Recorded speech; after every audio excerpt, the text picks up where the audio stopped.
എല്ലാവരും ഇങ്ങോട്ട് നോക്കിൻ.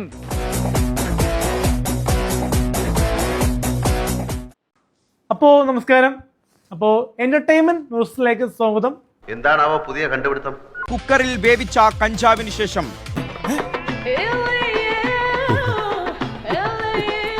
ഇതാ അടുത്തത് വരുന്നു. അടുപ്പിൽ പുകഞ്ഞ കഞ്ചാവ്. എന്തോന്നാടോ ഇത്?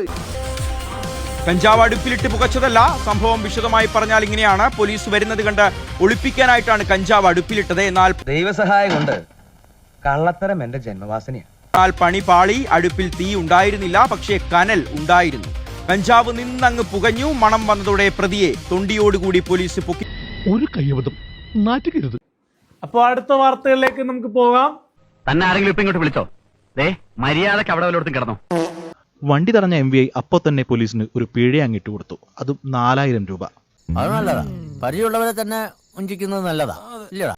ഇൻഷുറൻസ് ഉള്ള പോലീസ് വാഹനം തടഞ്ഞ് ഇൻഷുറൻസ് ഇല്ല എന്ന് പറഞ്ഞ് പിഴയിട്ടതിന് പിന്നാലെ MVIക്കെതിരെ കേസെടുത്തു. നിയമപരമായി എന്തെങ്കിലും ചെയ്യാൻ പറ്റുമെന്ന് ഞാനൊന്ന് നോക്കട്ടെ. വെഹിക്കിൾ ഇൻസ്പെക്ടർ PV ബിജുവിനെതിരെ ജാമ്യമില്ലാ വകുപ്പ് പ്രകാരമാണ് കേസെടുത്തിട്ടുള്ളത്. കണ്ടറിയണം കോശി, നിനക്കെന്താ സംഭവിക്കാതെ? പോലീസ് വണ്ടിയല്ലേ പിടിച്ചത്? വാർത്ത പുറത്തുവിട്ടാൽ തലയിൽ ഒരു പൊൻതൂവൽ. ഒട്ടും അടിച്ചില്ല. MVI ഒരു വാർത്താ കുറിപ്പും അങ്ങിറക്കി.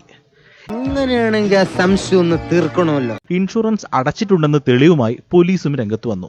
വക്കീൽ ഇതൊന്ന് കണ്ടേ, എന്നിട്ട് ഇതിൽ എന്തെല്ലാം കുറ്റങ്ങൾ ചുമത്താൻ പറ്റുമെന്നൊന്ന് പറ. പോലീസ് ജീപ്പിന് പിഴയിട്ട ഈ MVI PV ബിജുവിന്റെ സ്വന്തം വണ്ടിക്ക് പൊല്യൂഷൻ സർട്ടിഫിക്കറ്റ് ഇല്ല എന്നുള്ള രേഖകൾ പോലീസ് പുറത്തുവിടുകയും ചെയ്തു. കഷ്ടം. ഉത്തരത്തിലിരിക്കുന്നത് കിട്ടിയില്ല, കക്ഷത്തിലിരിക്കുന്നത് പോവുകയും ചെയ്തു. കിട്ടേണ്ടതൊക്കെ കിട്ടിയല്ലോ, സമാധാനമായല്ലോ. അപ്പോൾ അടുത്ത വാർത്തകളിലേക്ക് നമുക്ക് പോകാം. ഇത് എവിടെയായിരുന്നു സാർ ഇത്ര നേരം? ഇനി തപ്പാ തലം ബാക്കിയൊന്നുമില്ല.